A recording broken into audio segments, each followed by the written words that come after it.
Welcome to National Arts in Paris. I'm your host, Mike Baker. Americans in Paris actually date back to revolutionary times, when Thomas Jefferson served as minister to France here. Since that time, Americans have had a love affair with Parisian art, music, and culture. This affinity for the arts actually began in the 13th century during the Capet monarchy, when Paris was the center of learning for northeastern Europe. It was during this early flourishing that Notre Dame was built. In the 16th century, Louis XIII's Prime Minister, Cardinal Richelieu, established the Académie Française along the banks of the Seine here. The purpose of the Academy was, and still is today, to discuss and improve the French language. It was because of the Académie Française that French became a very precise language, perhaps the most of contemporary tongues. One rising opera star from Corpus Christi, Texas, who's managed to combine the intricacies of the French language with the traditions of opera is Joanne Pickens.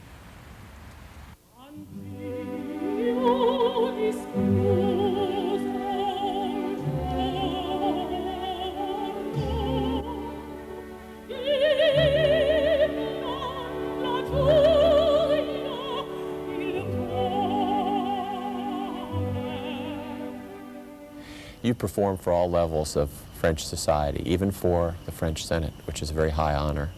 Is it safe to say that the French people have adopted you as their own? Yes, le petit bébé.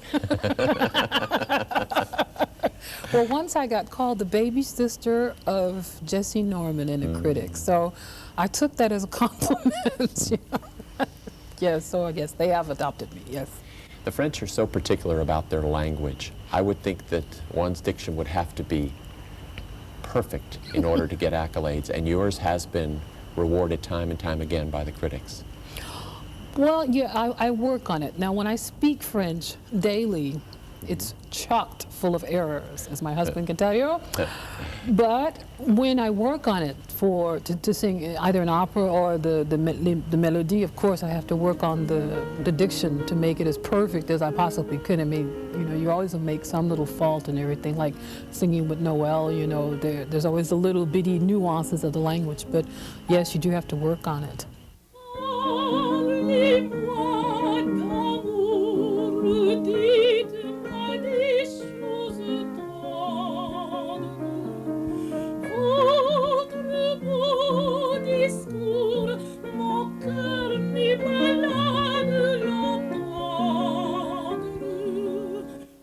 As a performer, when you leave your country, you give up this almost understood support group, and you come into another country, and you have to establish yourself on talent alone. You have to be a little bit fearless, don't you? I think you have to establish yourself as a talent any place. I mean, America is your home, but you know, you still have to go to an audition and you have to get that audition. It's the same way here. If I go to an audition for the Paris Opera, if I go to an audition in London, you know, it's the talent, you know, and I don't know if I gave up any support at home, you know, by coming here. I came because I won competitions. I didn't win them at home. Well, I won a few, but I won more of them here. And then from those competitions, I got jobs. And so I just, you know, it sort of unfolded like that. I never thought, gee, I'm doing something different. I just followed where people wanted to hear me sing. Are expectations greater here for sopranos than they are in the U.S.? No. I would say that it depends on who you're singing for. You know, the French audience is different from the German audience. The German audience is different from if you're speaking in terms of expectations of the audience, the English audiences are different. They expect to hear certain things, but no, I don't think they're any greater.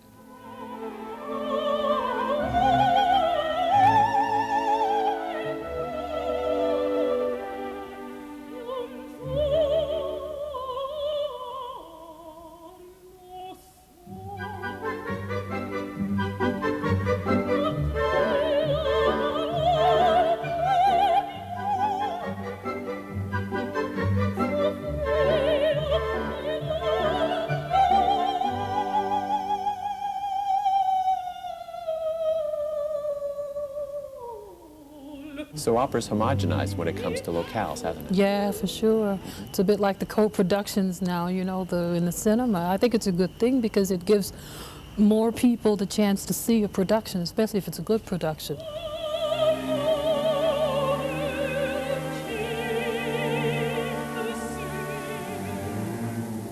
You did the first fully staged performance of the Trojans, too, which Yes. appeared on French Yes. television. Well, I must tell you the story because I think you have a picture of me in Le Monde because I arrived and these two great stage directors, Patrice Corrier and Moshe Leiser, who are fabulous, wonderful guys. They got there, they had their concept of what they wanted Cassandra to look like. And so they said, Joanne, would you mind if Cassandra, can she be bald? And I went, oh. So I thought, geez, I don't know. And so they put the makeup on for the first essay for one of the rehearsals, and I looked at it and I started crying. I thought I looked so badly, so bad. Well, certainly some people of international flavor know of you because you performed for Nancy Reagan when she was here. Yes, yes. She was here 2 years ago in 1990, that great year you mentioned.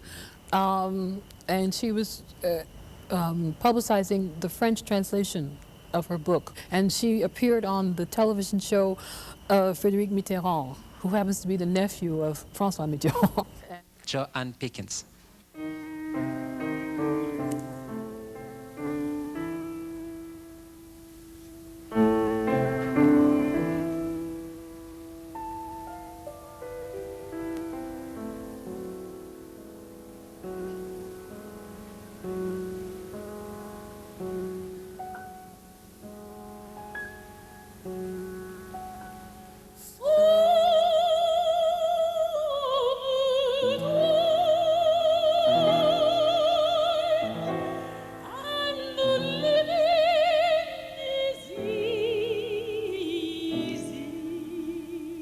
I want to congratulate you on your reviews. Thank you. Few people are reviewed so astoundingly internationally, but one I just have to comment on because it's amusing. New York Times said about you, brilliant singer, tremendous recitalist, up and coming, going to be one of the great ones.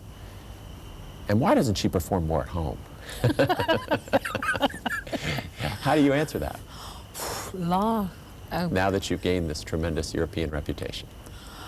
Well, I would say they should hire me at home. I don't know. You know, I think you choose your paths for yourselves. You know, I don't know if anybody starts out saying, okay, I'm going to, I guess some people do. My way sort of went the way it led me. My voice, to me, has always been a source of pleasure. And my voice has led me to Europe. It doesn't mean that it won't lead me back to the United States, and hopefully that critic will say, oh, good, we finally have Joanne Pickens in New York, or we finally have Joanne Pickens in America. I don't know if I can answer it. I can just say, hope to see him next year or something in New York.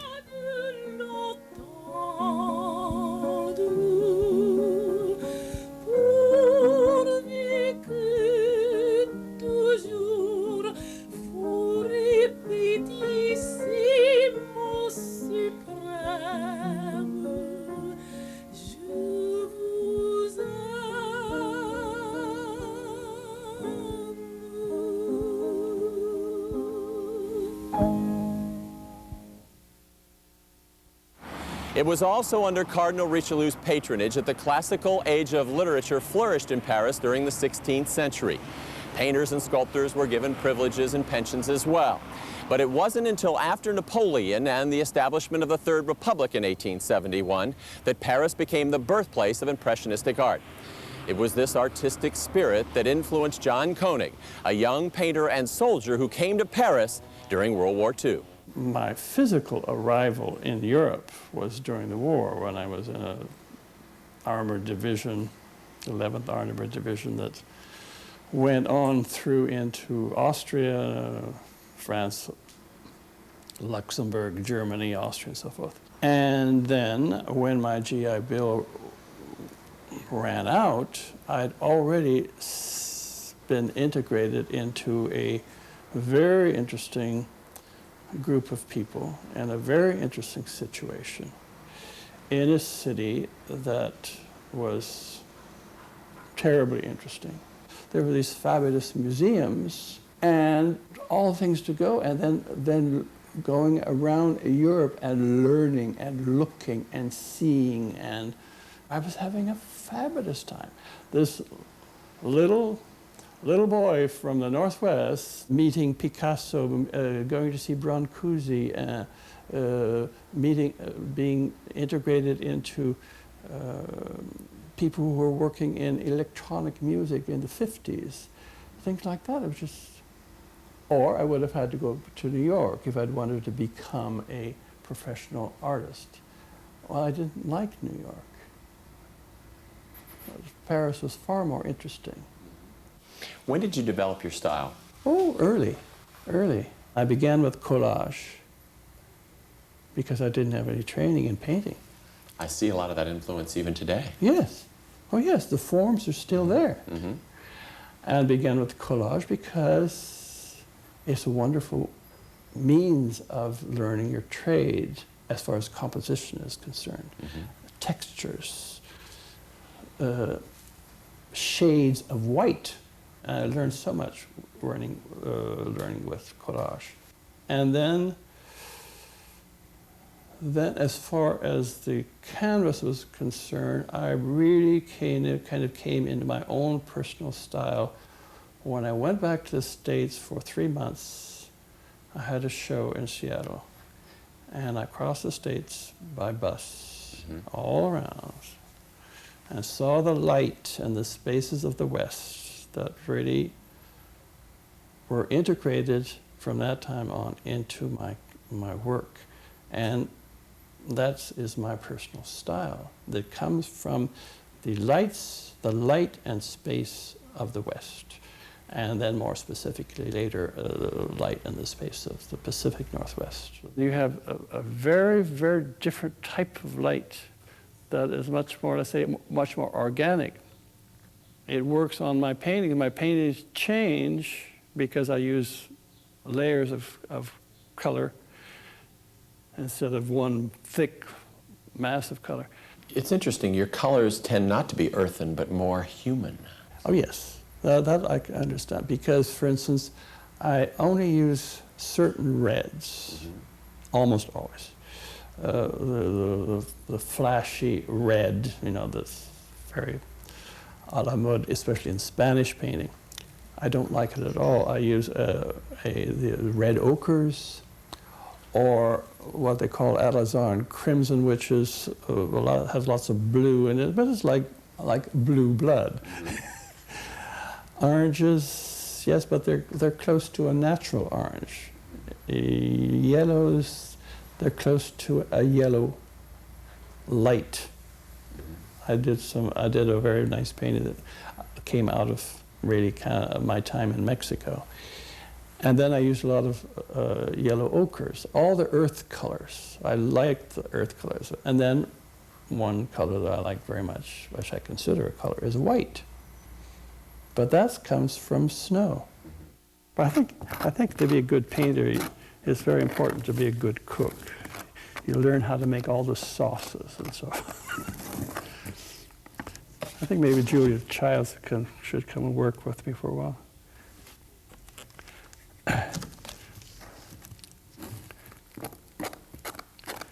And this is what I use to make my thick impastos that will become the basic structure of some of my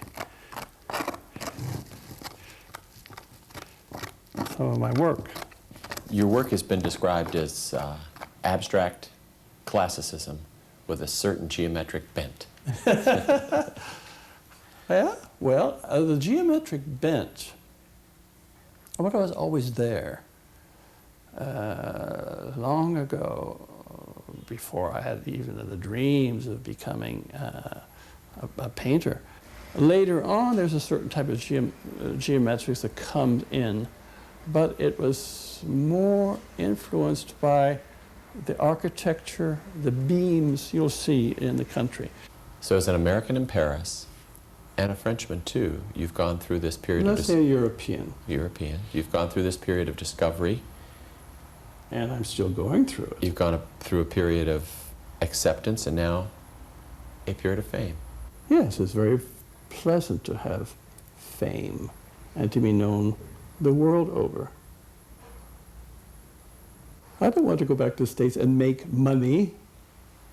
I want to live my life as fully as possible, and that way I become the artist, or like the poet. And in that way, maybe some of it will rub off onto the people who live with my work.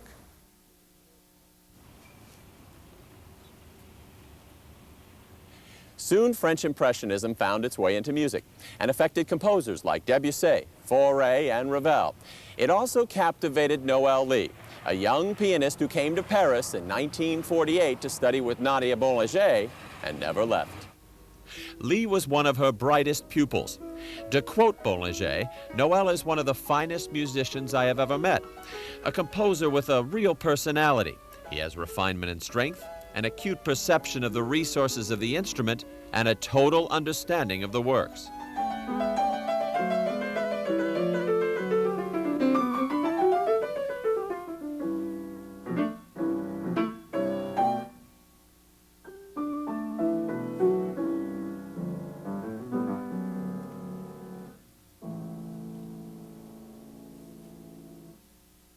You came to Paris in 1948 and never left. Why? Well, I was supposed to leave, and then I didn't have any money to go back home, so I just stayed. Is that true? Well, almost. What was the music climate like here in 1948? Well, everything, the war had been over for 3 years, and everything was starting in again, and the city was poor, and then there was no traffic. It was so marvelous. Everybody was on bicycles, and the buildings were very black. They hadn't been cleaned ever. But it was marvelous. Things happening all the time, which is perhaps the case now, but things have become more settled, and now you have to have sponsors. Now you have to make sure of what you're doing before you launch a project. Then you did it on your own, on a shoestring. You've been called a champion of American music here in Paris.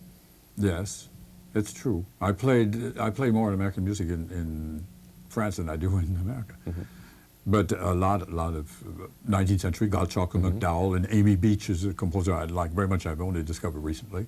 I did several American records for Nonesuch in the past, Griffiths and Ives, and of course I've played all of Copland. I played a lot of Carter and things like that. Was there ever any thought to going home? Yes, there were thoughts several times, and then I just decided I would stay on. Mm-hmm. So it's just become a bad habit now. Yeah. Was there ever any lack of work for you here? Not really, no. It's a big city's advantage that I've done all sorts of things, including composing documentary film music and having commissions from the French radio and the French Cultural Ministry, and as well as playing and doing a lot of recordings. It's a center where you can do lots of, and also teaching. That's been not so. Haven't followed teaching through.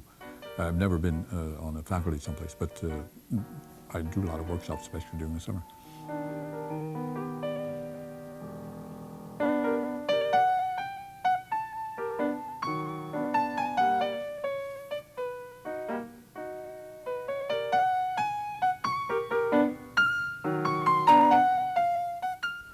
Lee's activities as pianist have led him on tour on 6 continents. In Europe, he's recorded 175 LPs and CDs since 1956, of which 11 have received a Grand Prix du Disque. Lee's also been awarded the Charles Ullmann Prize by the Foundation of France, and in recent years, the Cultural Affairs Ministry and the French National Radio have given him 3 important commissions, an unusual distinction for a composer not of French nationality.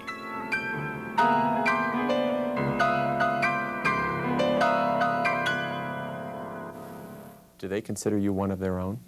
I think they do, because the fact that I've had commissions and they are accepted. But it was also easier to be accepted perhaps 45 years ago than now as a foreigner, than it would be now. Well, easier to make a living at least. Being in Paris for so long, obviously the influences on your music have to be profound. If you were to categorize some of those, what would they be? Oh, that's a very good question. I don't know. At the beginning was obviously Stravinsky and Bartokian influences. Later it became more French, that is to say, because of the sound of the French, of the sound the French composers get when they write for the orchestra. For instance, Dutilleux, Henri Dutilleux is a living composer, French composer, has a marvelous orchestral palette. Those things influence one, obviously. And the whole color, the sense the French have of the visual arts and the way they look at things is profoundly influencing. What about the social life in Paris over the last 45 years? Was that part of the reason why you decided to stay? Perhaps. There's something the French have, which all Europeans have, but of course I've learned it here, is a sense of the arts belong to the society in general, and which Americans don't have necessarily. I mean, they say, it's fine to be an artist, but why does it have to happen to us, sort of thing, you know, attitude. I mean, you're a pianist, so what, but how do you make your living? Whereas here, an artist, a painter, or a musician, it's taken for granted. You're part of it. They've been having them for 500 years. It's nothing antisocial to be an artist.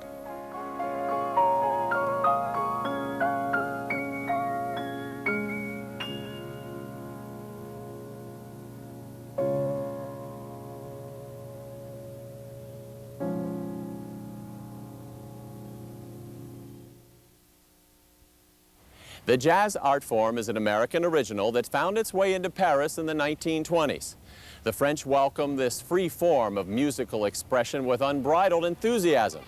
The Parisian clubs and cabarets were brimming with the New Orleans sounds that featured the likes of Dizzy Gillespie, Duke Ellington, and Americans Sidney Bechet and Steve Lacy, who decided to make their homes here.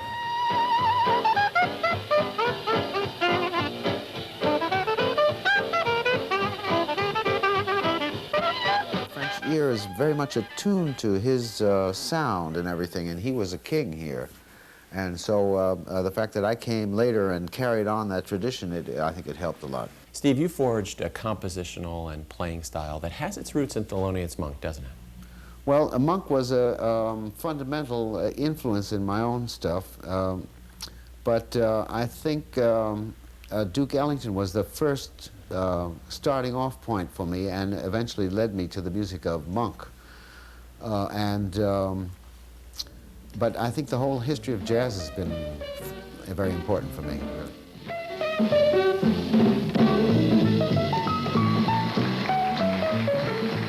Well, I have to be very grateful for what I learned from Monk. I really explored that music for a long time, both on the saxophone and on the piano, to see how it was structured. I thought it was the way to find my own music was going through that music.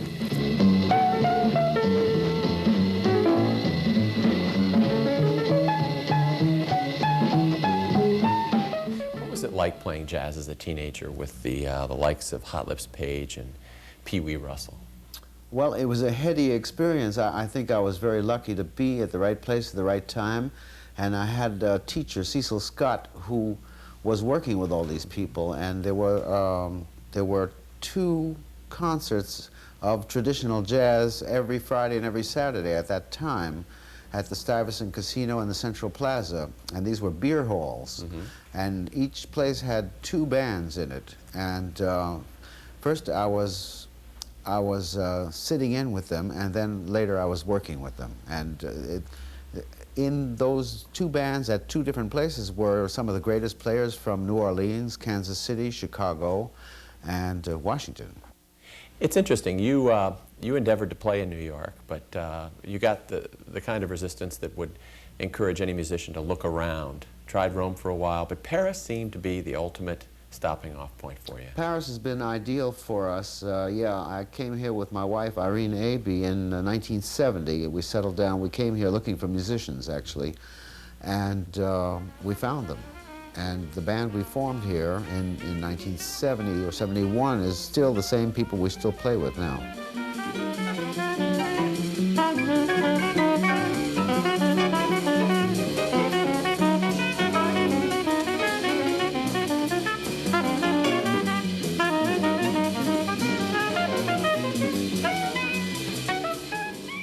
When did you begin to integrate words and music? Well, I've always been interested in literature ever since I was a kid, and grammar and poetry and and theater and all the other arts. And To me, jazz was always song and dance music, really. And so when I started writing in the 60s, for me, I guess I always wanted to be a songwriter, really, and to use words as part of the music. And we also worked with dancers a lot, so song and dance, really. To me, it's a very logical thing. There's nothing strange about it at all. It's been a struggle, really, to get through there, because some people say, well, we like the music, but the vocal part we don't like. And so we've had to fight that opposition, and it's gradually dying down after about 25 years. Yeah, just taking a couple of years to get people accustomed to it. It takes a while. It really takes a while. Well, also keeping in mind that jazz is an American art form, Yeah. and so there may be some purists out there that are thinking that we're trying to tamper with an original. Well, yeah, we come with a European-sounding vocalist and doing some highfalutin literature mixed with the jazz, and some of the purists and also some of the moldy figs, they really don't like it.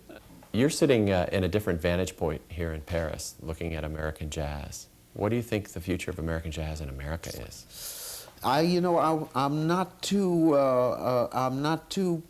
thrilled at what's going on in America with jazz-wise, really. I see a lot of rebop going on. It's like a bebop revival, academized. And people put on fancy clothes and they play old bebop tunes, and that's what makes money. And that's distressing to me. I find that really the opposite of what we're doing. We're trying to go I mean, for me, jazz is invention, is freedom, and it's innovation, really. It's not gymnastics. It's not running through the motions, really. So I'm not too happy with a lot of the stuff that's going on there now, really.